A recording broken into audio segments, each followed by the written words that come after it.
मुझे ये समझ में नहीं आ रहा कि लोग फॉल्स इन्फॉर्मेशन दे के लोगों को गलत गाइड क्यों कर रहे हैं। जितने भी आने वाले स्टूडेंट्स हैं वो यही जानने की उनकी कोशिश होती है कि जर्मनी के अंदर जॉब रेशो क्या है, कि जॉब का सीन क्या होता है, कि हम किस तरह से जॉब को एक्सेस कर सकते हैं, हम किस तरह से और जॉब है या आपकी फील्ड से रिलेटेड जॉब है वो हम किस तरह से हासिल करें। चलें ठीक है, समझ लेते हैं कि आपको आपकी फ़ील्ड की जॉब हासिल करने के लिए 6 माह लग जाते हैं, ठीक है, साल लग जाता है, कईयों को तो पहले 2 माह के अंदर भी मिल जाती है, कईयों को 1 साल में भी मिल जाती है।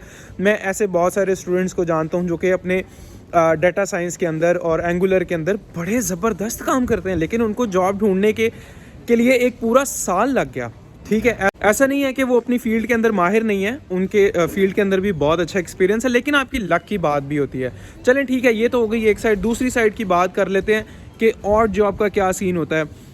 अभी पिछले दिनों मैं एक वीडियो देख रहा था जिसके अंदर बता रहे थे कि जी अगर आपको हेयर कट आता है, आपकी बड़ी अच्छी यहाँ पे मांग है, आपको साइकिल के पंक्चर लगाने आते हैं, आपकी बड़ी अच्छी मांग है, आपको और पता नहीं क्या प्लम्बर का काम आता है। मुझे ये बताएं कि आप माशाल्लाह कंप्यूटर साइंस होंगे, कंप्यूटर साइंस से आपका बैकग्राउंड होगा, या आपका इलेक्ट्रिकल इंजीनियर से, मैकेनिकल इंजीनियर से, या सिविल से, आपका किसी भी फील्ड से आप बैचलर करके यहाँ पे आ रहे हैं। नॉर्मली हम जिस रीजन से यहाँ पर आते हैं, पाकिस्तान, इंडिया, बांग्लादेश, चाहे वो जौन सा भी कंट्री है, किसी ने, मेरा नहीं ख्याल कि आप में से किसी ने बाल काटे होंगे। अगर आते हैं बहुत अच्छी बात है, मेरा नहीं ख्याल कि आप में से किसी ने साइकिल का पंक्चर वहाँ पे लगवाया हो, क्योंकि वो सस्ता ही इतना होता है कि साइकिल, मेरा नहीं ख्याल कि पाकिस्तान में कोई ऐसे स्टूडेंट होंगे जो साइकिलिंग करते होंगे, जो करते होंगे वो उनका स्पोर्ट्स होगा। खैर, स्टोरी को शॉर्ट करते हैं। बताने का मकसद मेरा सिर्फ इतना सा है कि अगर आपको बाल काटने आते भी हैं और आप किसी अरबी शॉप पे जाके कह भी देते हैं कि मुझे बाल काटने आते हैं, मुझे रख लो, तो वो आपको नहीं रखेंगे। अगर आपकी लक बहुत अच्छी है, आपका कोई तुक्का लग जाता है, तो वो एक अलग सीन है। अब यहाँ पर जितने भी स्टूडेंट्स हैं, मैं उनसे चलें पूछ लेता हूँ कि आपको कितने ऐसे स्टूडेंट्स हैं, कितने ऐसे लोग हैं जो आपको यहाँ पर मिले हैं, पाकिस्तानी, इंडियन, कोई भी, जो यहाँ पे बाल काटते हैं, जो आपकी बाइक का पंक्चर लगाते हो। ऐसा कोई सीन नहीं है। अगर करते हैं बड़ी अच्छी बात है, मैंने अभी तक नहीं देखे, मैंने अपना काफ़ी टाइम यहाँ पर गुजार लिया है और ऐसा बहुत मुश्किल होता है। तो ये फॉल्स इन्फॉर्मेशन है एक हद तक। अब सीन ये है कि भाई ठंड बहुत ज़्यादा है और मेरे से कैमरा हाथ में पकड़ा नहीं जा रहा, तो इस तरह करते हैं, बाकी की बात घर चल के करते हैं और फिर बाकी की जो डिटेल है जर्मनी में जॉब का क्या सीन है, वो सारी डिटेल फिर मैं आपको बताता हूँ किस तरह आप हासिल कर सकते हैं। और जॉब लेना कोई मसला नहीं है, जॉब ढूंढना चाहते हैं, जॉब की सही वाली इन्फॉर्मेशन चाहिए, तो वीडियो को एंड तक ज़रूर देखिएगा।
Alexa, turn on the light.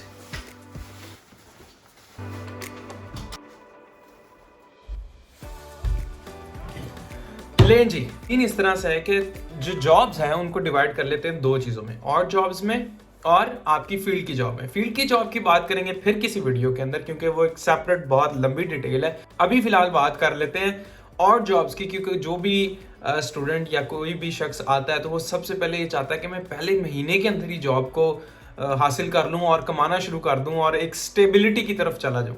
अच्छा, फिर उसके दिमाग में ये सवाल आता है, अगर जो बंदा यहाँ तक नहीं पहुंचा या वो पाकिस्तान में है, इंडिया में, वो कहीं पर भी है, तो वो वहां बैठकर ये सोच रहा होता है कि एरिया कैसा है, इस जगह पर जॉब मिलती है, नहीं मिलती, हजारों सवाल जो हैं वो उसके माइंड में आ रहे होते हैं। अब इस चीज को मैंने डिवाइड किया 3 डिफरेंट सेक्शन के अंदर, एक छोटे विलेज के अंदर, फिर उसके बाद टाउन के अंदर, और फिर उसके बाद डिवाइड किया बड़े शहरों के अंदर। छोटे विलेज आप समझ लें जो भी जितने भी छोटे छोटे गांव हैं आपके शहर के, उससे इसको रिलेट कर लीजिएगा। जो थोड़े से बड़े शहर हैं उसको रिलेट कर लीजिएगा फैसलाबाद से, मुरीदके से, शेखुपुरा, गुजरांवाला, सियालकोट से, और उससे जो बड़े शहर हैं लाइक बर्लिन, फ्रैंकफर्ट और मुंशन जो हैं इनको रिलेट कर लीजिएगा आप अपने लाहौर, इस्लामाबाद, कराची, दिल्ली, इनसे आप रिलेट कर लीजिएगा। तो जब भी मैं बड़े शहरों की बात करूं तो इस चीज़ को माइंड में ले आइएगा। विलेज की बात करूं, छोटे स्मॉल टाउन की बात करूं, छोटे गांवों को अपने माइंड में ले आइएगा। और अगर नॉर्मल सिटीज़ की बात करूं तो उसे आपने ये ज़हन में रखना है कि मैं किसी सियालकोट, गुजरांवाला, शेखुपुरा की बात कर रहा हूँ। मैं जो आपको बताने जा रहा हूँ वो मेरी अपनी लाइफ का एक्सपीरियंस है। मैं छोटे टाउन के अंदर भी रहा हूँ, मतलब कि जिसको गांव बोलें, और जर्मनी के, और इसके अलावा कैपिटल के अंदर भी रहा हूँ, बर्लिन के अंदर, और उसके बाद अभी मैं रह रहा हूँ आखन के अंदर। तो यहाँ पर आप समझ लें ये एक थोड़ा सा फैसलाबाद की तरह का शहर है, थोड़ा बड़ा शहर है। तो यहाँ पर भी काफ़ी हलचल रहती है, काफ़ी मसरूफियत रहती है बाज़ारों के अंदर और जॉब के अंदर, और आपकी फील्ड की जॉब के अंदर भी। अब जो स्मॉल विलेजेस होते हैं वहाँ पर थोड़ी सी फील्ड की जो जॉब है वो मिलना थोड़ा सा मुश्किल होती है, लेकिन और जॉब भी वहाँ पर मिल जाती है। चूँकि मैं एक स्मॉल टाउन के अंदर भी रहकर आया हूँ, स्मॉल गार्डन आप गूगल के ऊपर लिख सकते हैं। तकरीबन मैंने वहाँ पर 8 से 9 माह जो है वहाँ पर गुजारे हैं, और तकरीबन 40 डेज के अंदर मैंने वहाँ पर भी जॉब ढूंढ ली थी। ऐसा मुश्किल काम नहीं है, थोड़ी कोशिश करें, थोड़ी मेहनत करें तो मिल जाती है। और बैड से बैड सिनेरियो जो मैंने वहाँ पर देखा हुआ था, मैक्सिमम 3 माह के अंदर छोटे से छोटे शहर के अंदर, छोटे से छोटे गांव के अंदर, छोटे से छोटे टाउन के अंदर भी आपको जॉब मिल जाती है। तो जॉब की परेशानी नहीं लेनी, लेकिन मेहनत करनी पड़ेगी। वो ये तो होगी स्मॉल टाउन की इंफॉर्मेशन के, थोड़े से हाथ पांव मारेंगे, थोड़ा सा बाहर निकलेंगे, लोगों से पूछेंगे, वर्ड ऑफ माउथ लेंगे, अपना एक्सपीरियंस लेंगे, तो कुछ ना कुछ आपका काम बन जाएगा। मैक्सिमम 90 डेज के अंदर, इससे ज्यादा नहीं लगेंगे। विद इन 90 डेज आपकी जॉब कंफर्म हो जाएगी, लेकिन शर्त यह है कि आपने मेहनत की हो। अब मूव करते हैं थोड़े से बड़े शहर की तरफ, क्योंकि मैंने अपने 6 माह बर्लिन के अंदर भी गुजारे हैं। और बर्लिन का ये सीन है कि आप अगर मेहनती हैं और जॉब ढूंढना चाहते हैं, आपके अंदर लगन है, आपकी मजबूरी है कि मैंने जॉब ढूंढनी है, तो जॉब मिलेगी, वरना बर्लिन के अंदर भी आपको जॉब नहीं मिलेगी। ये मैं आपको लिख के दे देता हूँ। उसके लिए क्या करना पड़ता है, आपको बाहर निकलना पड़ता है, आपको वेबसाइट पे सर्च करना पड़ता है। चूंकि जर्मनी के अंदर आप इंडीड के ऊपर भी जॉब ढूंढ सकते हैं, और जॉब्स भी आप जो है वो indeed.de के ऊपर ढूंढ सकते हैं। इसके अलावा फेसबुक है, फेसबुक पर बहुत सारी जॉब्स जो हैं वो लोग पोस्ट करते हैं। ये मैं वो आपको सारे सिनेरियो बता रहा हूँ जो पेंडेमिक के दौरान होते रहे हैं, ठीक है।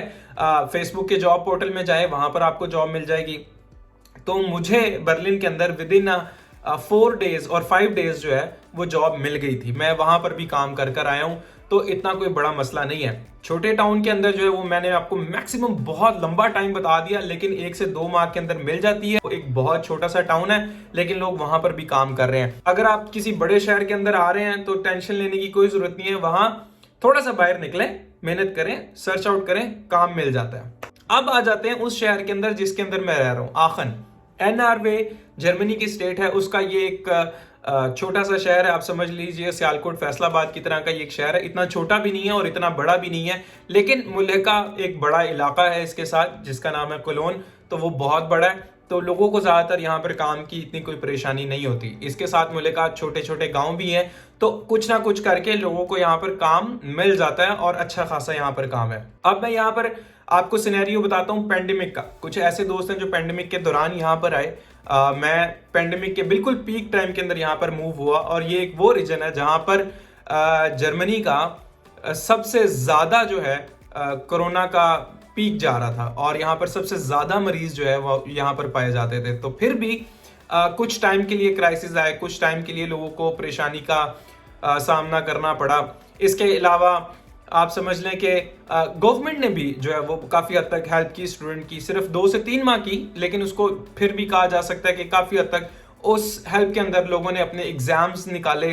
तो एक बड़ा अच्छा सा सिनेरियो बन गया था। अब जैसे ये पेंडेमिक थोड़ा सा निकला है, बहुत सारे स्टूडेंट्स पाकिस्तान से हैं, इंडिया से हैं, डिफरेंट रीजन से आए हैं। तो बात सिर्फ इतनी सी है कि किसी भी चीज को हासिल करने के लिए, किसी भी मकसद को हासिल करने के लिए थोड़ी सी मेहनत करनी पड़ती है। जब तक ताले के अंदर चाबी नहीं जाएगी वो ताला कैसे खुलेगा। अगर आपको Indeed.de पर जॉब नहीं मिल रही है, अगर आपको फेसबुक के पोर्टल के ऊपर जॉब नहीं मिल रही है, तो जाके कुंडी खड़कानी पड़ेगी और सीधा अंदर जाना पड़ेगा। जब तक आप जाएंगे नहीं, उनसे पूछेंगे नहीं, उनसे बात नहीं करेंगे, तब तक जॉब कैसे मिलेगी मेरे भाई। तो इसके बाद मसला ये आ जाता है कि आपको लैंग्वेज आती है या नहीं आती। लैंग्वेज आना या ना आना और जॉब से बिल्कुल भी रिलेट नहीं करता। ठीक है, 25% तक मैं इसको कहूंगा कि अगर रिलेट करता है, अगर आपको नो हाउ है, थोड़ा सा बोलना आता है, A1 आपकी थोड़ी सी क्लियर है, तो आपको ये हेल्प आउट कर सकते हैं। लेकिन अगर आप बिल्कुल ही नैले हैं, बिल्कुल ही जीरो हैं, तो टेंशन तब भी लेने की जरूरत नहीं है, क्योंकि आपको जॉब तब भी मिल जाती है। लेकिन वो मैक्सिमम भी अगर आप मार पाएंगे तो 450 यूरो तक मार पाएंगे, इससे ज्यादा मुश्किल हो जाएगा थोड़ा सा। अब 450 का ये मतलब है कि आपका इसके अंदर टैक्स नहीं कटेगा, सही है। टैक्स आपका कटता है टाइल साइड जॉब के अंदर। बेसिकली जर्मनी के अंदर जो जॉब है वो 3 चीजों के अंदर डिवाइड की गई है। एक मिनी जॉब जो कि 450 तक हो सकती है, वो आपके 100 यूरो, 200 यूरो, 300 यूरो भी हो सकते हैं, लेकिन 450 मैक्सिमम है। इसके बाद आपकी आ जाती है tile side job. Tile side job जो है वो आपके अप टू 80 आवर्स तक होते हैं, जिसके अंदर आपको 600 भी मिलता है, 1000 भी मिलता है, 1200 भी मिलता है। डिपेंड करता है कि आपका पर आवर वेज क्या है, आप क्या वहां से कमा रहे हैं। अब जो तीसरी है वो है फुल टाइम जॉब। आप फुल टाइम जॉब अपनी सेमेस्टर ब्रेक के अंदर कर सकते हैं। अगर आपने अपना सेमेस्टर फ्रीज करवाया, आप उसके अंदर फुल टाइम जॉब कर सकते हैं। अगर आपकी डिग्री कंप्लीट हो गई, आप उसके बाद जॉब कर सकते हैं। अब बात आ जाती है टैक्सेस की कि इसके किस जॉब के ऊपर कितना टैक्स है। तो पहली चीज जो मिनी जॉब है, जो 450 तक, जर्मनी का ये रूल है कि अगर आप 450 यूरो तक कमाएंगे तो आप मिनी जॉब के ऊपर टैक्स नहीं देंगे। और एक अंदाजे के मुताबिक मैं ये कह सकता हूं कि 450 यूरो के अंदर आप अपना खर्चा उठा लेते हैं, जिसके अंदर आपका हाउस रेंट भी इंक्लूड होता है, जिसके अंदर आपकी इंश्योरेंस भी इंक्लूड होती है, जिसके अंदर आपका खाना पीना भी है। लेकिन आप अय्याशी नहीं कर सकते, आप एक बहुत अच्छा खाना नहीं खा सकते। खाना आप खा सकते हैं, थोड़ा सा मैनेज करें तो आप सब कुछ पॉसिबल है, लेकिन वो एक जो थोड़ी सी ऊपर की याशी है वो नहीं हो सकती। आपकी जो सेविंग्स हैं वो नहीं हो सकती। अब बात कर लेते हैं टाइल साइड जॉब की, और इसके ऊपर जो है वो आपको टैक्स कितना देना पड़ेगा।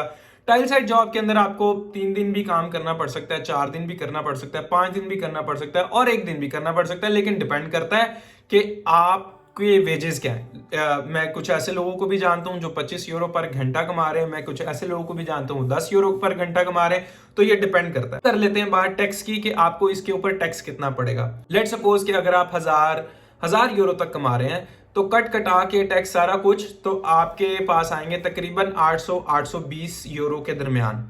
लेकिन अगर आप 1200 और 1250 यूरो तक कमा रहे हैं, तो इसका मतलब है कि फिर आपके पास जो आने वाली अमाउंट है वो 1000 यूरो तक आएगी।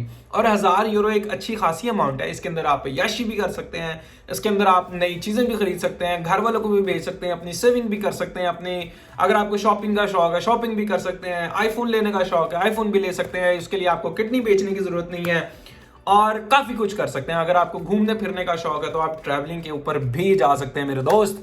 इसके बाद आ जाती है जी full side job, full time job जिसको बोलते हैं। अच्छा, फुल टाइम जॉब जो है वो सीजनली भी होती हैं। अगर लेट सपोज आप अपने सेमेस्टर के दौरान कर रहे हैं तो अमेजॉन देता है, ज़ोलैंडो देता है, और DHL देता है, और इस तरह की और UPS है वो देता है। तो डिपेंड करता है कि आप कहाँ पर जॉब कर रहे हैं। आपको सीजन की जॉब मिल जाती है। लेट सपोज कि अगर नवंबर दिसंबर के अंदर जो अमेजॉन है वो स्टूडेंट जॉब ऑफर करता है, और इसके अंदर आप 2000 से 3000 यूरो तक कमा सकते हैं 5 दिन जाने के बाद, और वो एक अच्छी खासी अमाउंट है। अब होता क्या है कि 2 महीने का मतलब है आपने टैक्स सारी चीजें दे के 2000 से 2500 सेव कर लिया। 2 महीने का मतलब है 4000 से 5000 तक अमाउंट आपने सेव कर ली। 4000 को आप डिवाइड करें 500 महीने के हिसाब से, तो 4-5 महीने आप आराम सुकून से बैठ के गुजार सकते हैं अगर आप काम नहीं करना चाहते। लेकिन अगर आप काम करना चाहते हैं 2 महीने के बाद, तो मिनी जॉब पकड़ के आप अच्छे तरीके से अपने सेमेस्टर को निकाल सकते हैं। लेकिन 2 महीने आपको सेक्रीफाइस करना पड़ेगा।